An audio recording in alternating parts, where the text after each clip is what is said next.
The so-called consequence argument of Peter van Inwagen is one of the leading philosophical arguments that free will is not compatible with determinism. Its logic runs like this. First, determinism entails that any state of the past entails every state of the future because events unfold according to the deterministic laws of nature. Second, the past is not under our control. Third, the laws of nature are also not under our control. Fourth, it follows that our actions are entailed by the past and the laws of nature.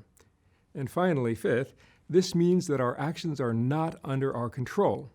In a nutshell, the consequence argument concludes not only that our actions and choices are entailed by the state of the universe at the beginning of time, long before we were even born, the consequence argument also concludes that our actions are not under our control. In fact, everything we believe that we voluntarily choose to do was set in stone before we were even born.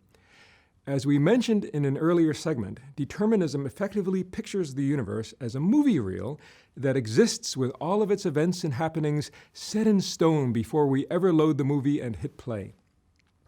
We can picture a character in that movie jumping up and down, insisting that he has free will, but really, it's all just part of the movie.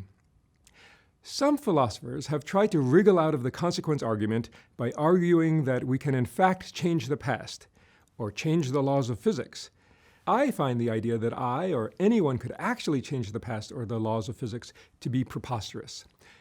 Do you find the consequence argument to be an effective argument against the idea that free will is compatible with determinism?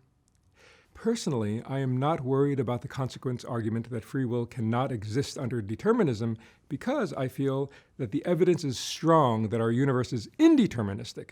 Moreover, I will argue that the conditions necessary for having a libertarian free will are met in our brains. We will get into the conditions necessary for a libertarian free will in a later segment. I believe we have evolved to have a libertarian free will because animals with this capacity survive better than those who lacked the capacity to weigh their options internally and then choose among those options on the basis of their own reasons.